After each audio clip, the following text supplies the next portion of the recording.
नमस्कार विद्यार्थियों और शिक्षकों। आज मैं आपके समक्ष हूँ अंतराल भाग 2 के अगले पाठ के साथ, जिसका नाम है बिस्कोहर की माटी। तो आप जानते हैं अंतराल के जो पाठ हैं उनके सारे प्रश्न MCQ आने वाले हैं। तो ये पाठ के प्रश्न भी डॉक्टर योगिता ने तैयार किए हैं और टाइप किए हैं। तो आपके समक्ष प्रस्तुत हैं इस पाठ के प्रश्न MCQ रूप में। पहला प्रश्न है, बिस्कोहर की माटी पाठ किस विधा का अंश है एवं पूर्ण रचना का नाम है, मतलब नाम क्या है? तो ऑप्शन है उपन्यास नंगा तलाई का गांव, या फिर आत्मकथा नंगा तलाई का गांव, स्तंभ कागजकारे, या कहानी नंगा तलाई का गांव। तो इसका उत्तर है आत्मकथा नंगा तलाई का गांव। जो आप पाठ पढ़ेंगे उसके अंत में दे रखा है कि ये आत्मकथा है और नंगा तलाई का गांव इसका पूरा नाम है। रचना का पूरा नाम जो है ये उसका अंश है। अगला है, इस पाठ के लेखक कौन हैं? प्रेमचंद, संजीव, विश्वनाथ त्रिपाठी, या फिर प्रभाष जोशी। तो इस पाठ के लेखक हैं विश्वनाथ त्रिपाठी। अगला है, रचना में लेखक ने अपने लिए किस शब्द का प्रयोग किया है? यह आपने पढ़ा होगा कि ये कथानक शैली में है, लेकिन इसमें लेखक के लिए किस शब्द का प्रयोग किया गया है? मैं, विश्वनाथ, बिस्वा, या फिर बिस्नाथ। तो उत्तर है बिस्नाथ। आगे बढ़ते हैं, पाठ का परिवेश किस क्षेत्र से संबंधित है? उत्तर प्रदेश, मध्य प्रदेश, बिहार, या फिर राजस्थान। तो ये जो बिस्कोहर जिस गांव का वर्णन है इसमें, वह उत्तर प्रदेश में स्थित है।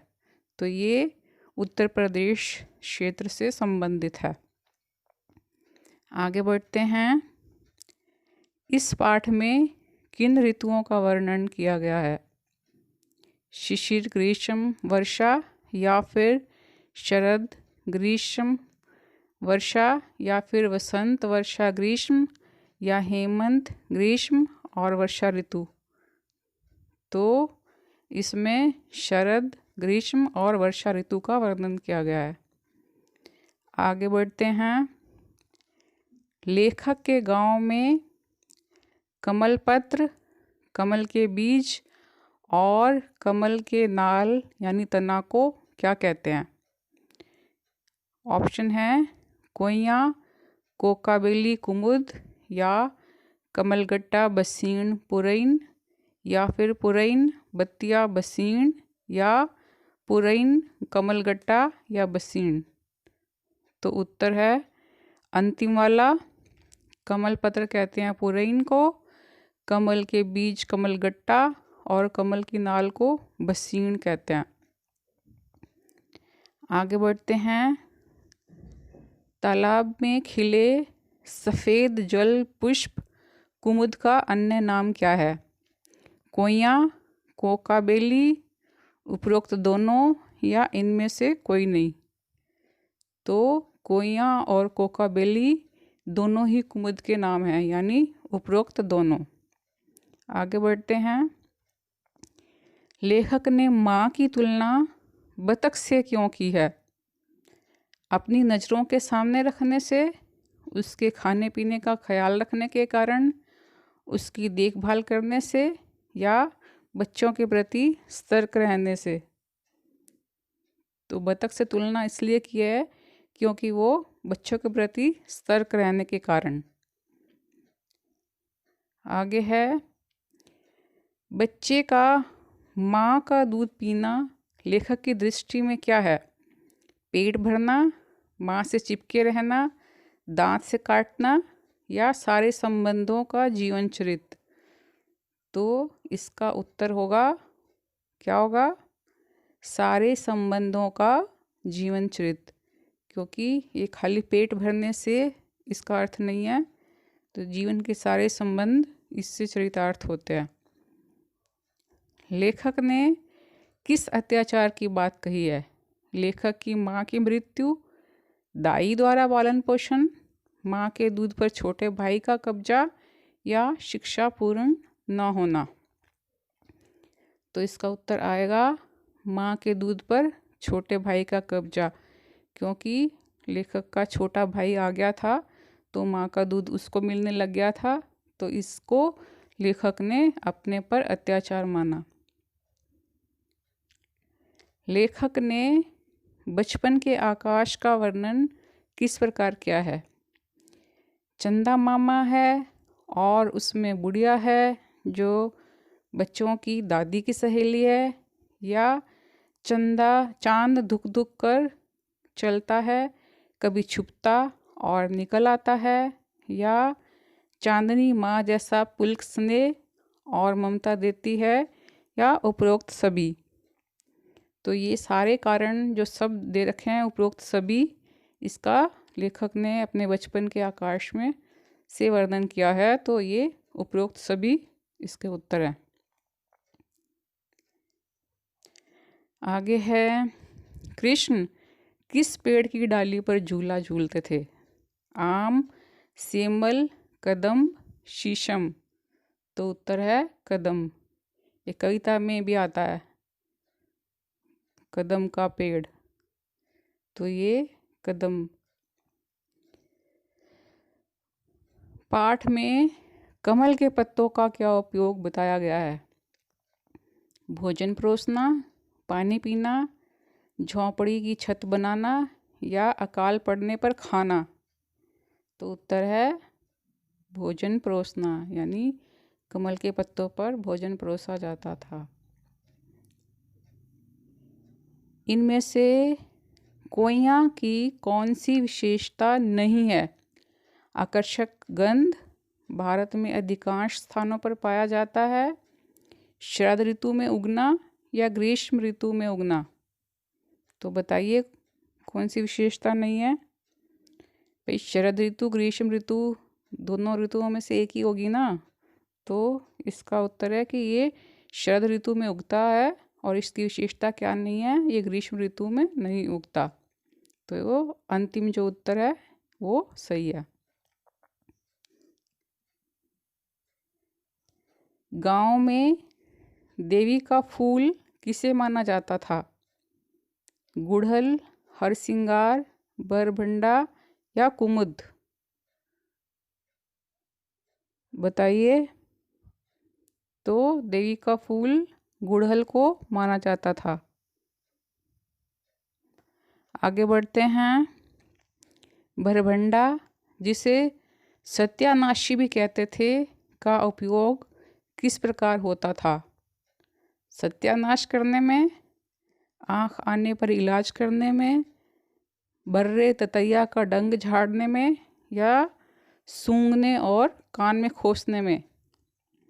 तो इसका उपयोग आँख आने पर इलाज करने में किया जाता था। किसका? बरभंडा, जिसे सत्यानाशी भी कहते थे। नीम के पत्ते और फूल किस काम आते थे? जहर उतारने में, घर सजाने में, चेचक का इलाज करने में, या पितृपक्ष में मालिन दरवाजे पर रख जाती थी। तो उत्तर है चेचक का इलाज करने में। अभी भी किसी को चेचक का रोग होता है तो नीम के पत्ते और फूल उसके बिस्तर पर रख दिए जाते हैं। आगे बढ़ते हैं। गांव में किस जाति के सांपों को मारा नहीं जाता था? ढोड़ा वामन जाति के कारण, या मजगिद्दवा विषहीन होने के कारण, धामिन लंबी होने के कारण, या भटिहा दो मुंह होने के कारण। तो उत्तर है ढोढ़ा वामन जाति होने के कारण उसको नहीं मारा जाता था। गोहुअन का गांव में अन्य नाम क्या था? पिंटारा, गोड़ कड़ाइच, सांप की ब्राह्मणी या भटकटैया? तो उत्तर है फिंटारा। बर्रे ततैया का डंक झड़ जाने पर बच्चे उनके साथ क्या करते? डिब्बों में बंद कर लेते, आसानी से शहद निकाल लेते या जेब में भरते और कमर में धागा बांधकर लड़ाते या फिर देवी पर चढ़ा आते? तो उत्तर है कि बच्चे जेब में भरते और कमर में धागा बांधकर लड़ाते। गर्मी व लू से बचाव के उपाय क्या थे? धोती या कमीज की गांठ में प्याज बांधना, कच्चे आम का पन्ना पीना या देह में लेपना, कच्चे आम को भून या उबालकर सिर धोना या उपरोक्त सभी? तो उत्तर क्या आएगा? उपरोक्त सभी। ये सारे काम आज भी गर्मी व लू से बचाव के लिए किए जाते हैं। अग्निहवा, बोका, करकच्ची, गोंजर आदि क्या हैं? ये फूल हैं, सब्जी हैं, फल हैं या बरसात में निकलने वाले कीड़े मकोड़े हैं? तो ये जो सारे नाम हैं ये बरसात में निकलने वाले कीड़े मकोड़ों के नाम हैं। वर्षा का क्या प्रभाव नहीं होता था?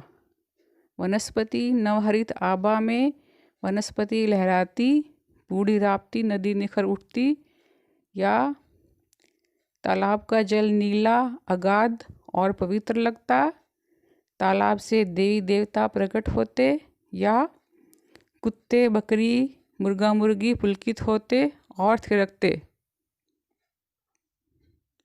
अब ये पूछा है कि क्या प्रभाव नहीं होता था, तो यानी तालाब से देवी देवता प्रकट होते, ये नहीं होता था, बाकी सब होता था।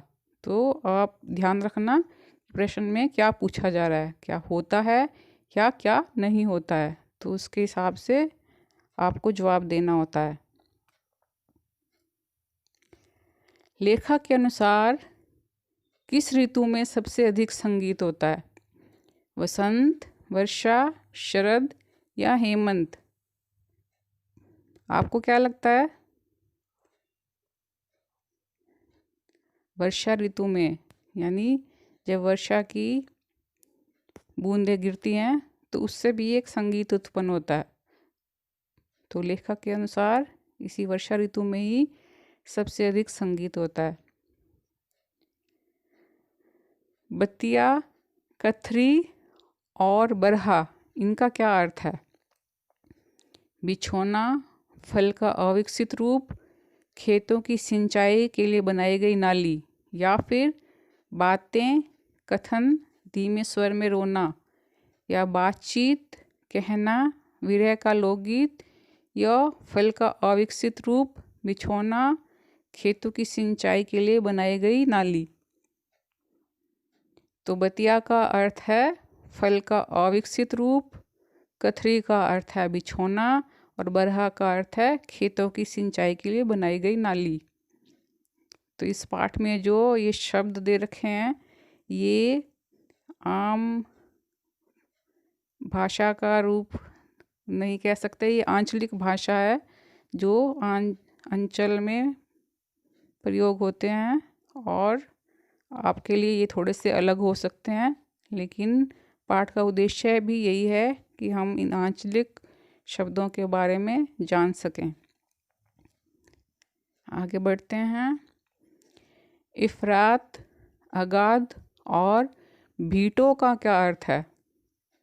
अधिकता, भरपूर, टीले या जलपुष्प, स्वच्छ, भरपूर, बरबंडा, अनवरत, भयानक या इनमें से कोई नहीं? तो इफरात का अर्थ है अधिकता, अगाध का अर्थ है भरपूर और भीटो का अर्थ है टीले। तो जो पहले वाला उत्तर है वो इनका सही उत्तर है।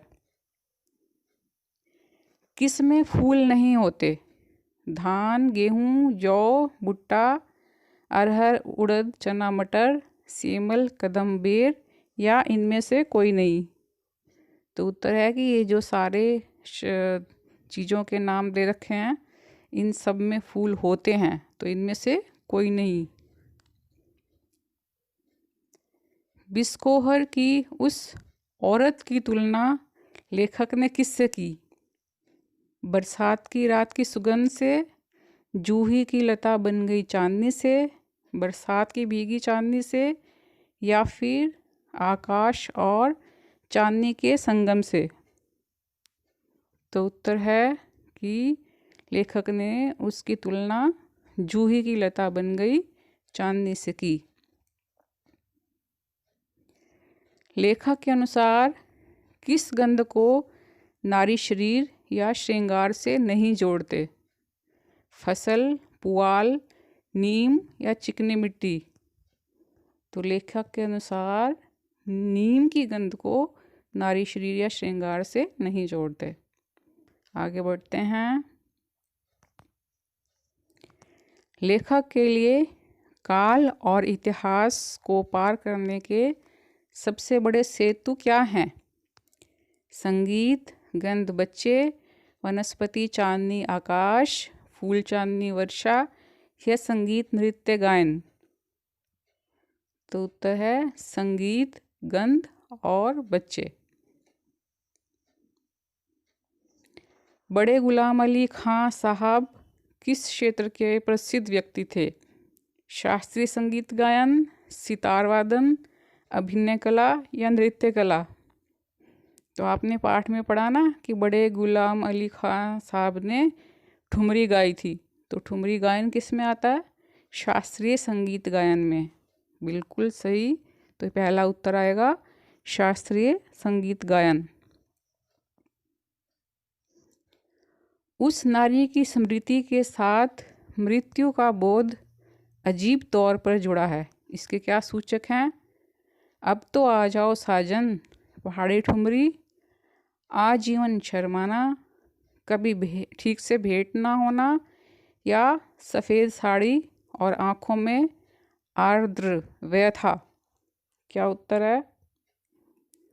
तो इसका उत्तर है सफ़ेद साड़ी और आँखों में आर्द्र व्यथा।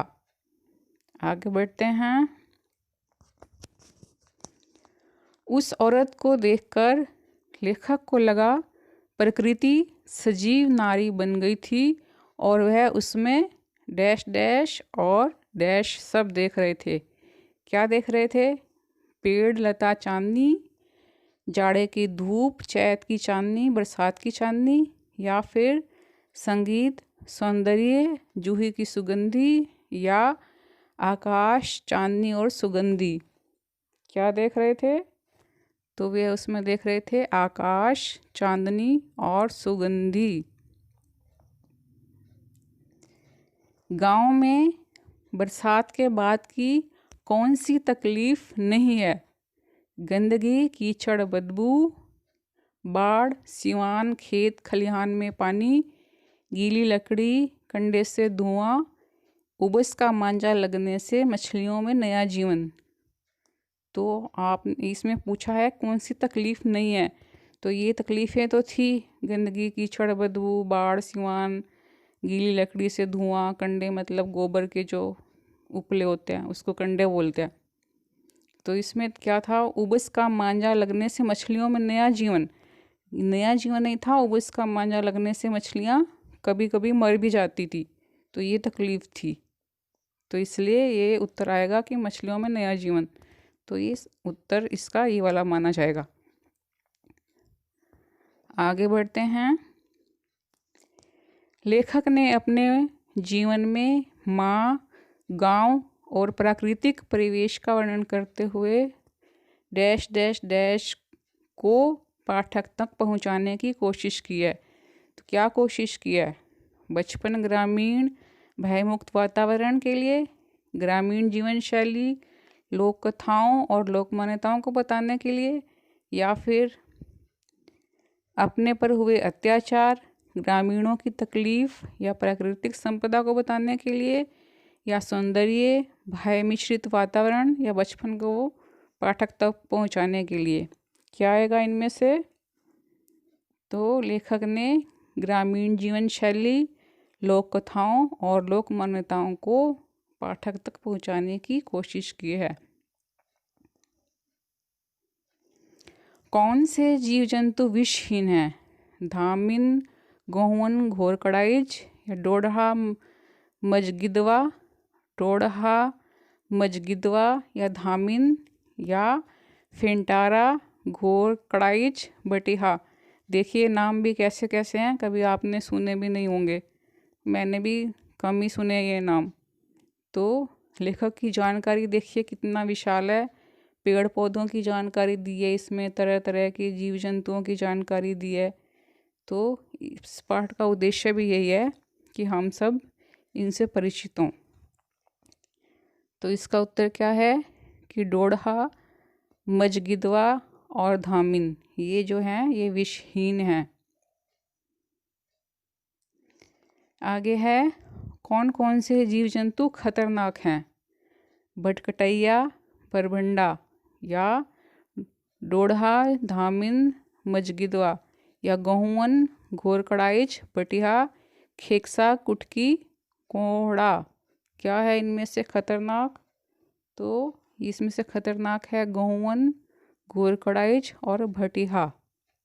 ये जो है खतरनाक होते हैं जीव जंतु। जड़ चेतन में रूपांतरित होकर क्या क्या अंतर बाह्य गढ़ता है, लीलाचारी होता है? लेखक ने ये किस संदर्भ में कहा? याद आया? पाठ में था कि लेखक ने जब कहा था जड़ चेतन में रूपांतरित होकर क्या क्या अंतर बाह्य गढ़ता है, लीलाचारी होता है। इसमें क्या था? बतख का अंडा सेना, विभिन्न प्रकार के फूल खिलना, विभिन्न वनस्पतियों का उत्पन्न होना या माँ में बच्चे की ममता, प्रकृति। तो इसका उत्तर आएगा माँ में बच्चे की ममता, प्रकृति। जब बतख का अपने बच्चों से और अंडा सेती है और माँ की ममता, जब इसका वर्णन किया था तब लेखक ने ये बात कही थी। आगे बढ़ते हैं। क्या ये सब बिना किसी प्रयोजन के है, बिना किसी उद्देश्य के है? ये किसने कहा था? विश्वनाथ त्रिपाठी जो लेखक हैं उन स्वयं ने, विश्वनाथ ने, हजारी प्रसाद द्विवेदी या महावीर प्रसाद द्विवेदी, किसने कहा था? तो ये हजारी प्रसाद द्विवेदी ने कहा था। यानी ये सब बिना किसी प्रयोजन के है या बिना किसी उद्देश्य के है।